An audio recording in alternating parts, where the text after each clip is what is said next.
If your early Astroneer base keeps shutting down, it's not because you don't have power. It's probably because you don't have stability. In this video, I'm going to break down each component you need for a reliable early game power setup and explain why each piece matters. This system uses a small solar panel, small wind turbine, small generator, a medium platform B, and 2 small batteries. And then what we're going to do is that we're going to stress test this using the smelter in the back so you can actually see what happens under load. All right, so the first item here is going to be our small solar panel.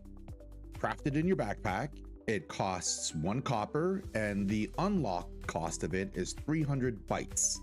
This is your steady daytime power, but at night it produces nothing, so by itself it's incomplete.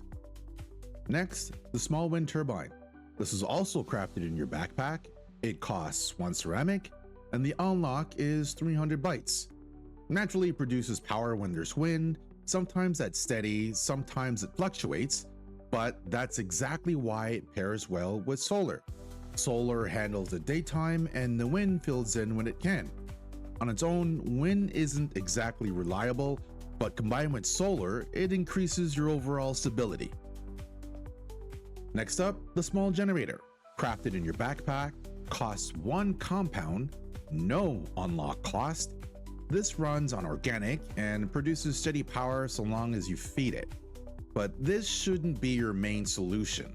It's a backup support, not the foundation. Next up is our medium platform B. Printed in a small printer, costs 2 resin, unlock cost of 250 bytes. This is the anchor of the entire system. Everything routes through this platform. Okay, so the next item up are the batteries. Crafted in the backpack, cost 1 zinc. The unlock cost is 2000 bytes. This is what makes the whole system work. The other items generate the power, but the batteries stabilize it. Without the batteries, your base kind of flickers in regards to its power utilization. But with the batteries, your machines begin to operate a little bit more stable. So you might be asking yourself, why 2 batteries? Well, 1 battery helps, 2 batteries give you breathing room. Early on, things don't usually fail all at once, they dip. And when they dip, you want time to adjust, not instant shutdown. And that's what the second battery does. It gives you time. Okay, so let's see what happens when we push this beyond what it's really meant for. Let's check this out. Let's turn on the smelter. So here we have it. See how fast the batteries are being drained? Now this is what this is for, right? We've got a backup generator just for this particular purpose. So if we put it in here, now it's providing some additional power just so this can finish this, smelting the carbon here. And look, the batteries are now being fully charged.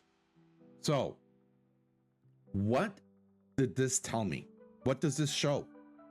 In the end, what this shows is this. This setup does provide stability, but we don't have enough capacity to run the smelter and to keep things running without having, some manual intervention, me coming in here, starting the organic small generator, that type of thing. So all of this just proves that capacity can also be just as important as stability.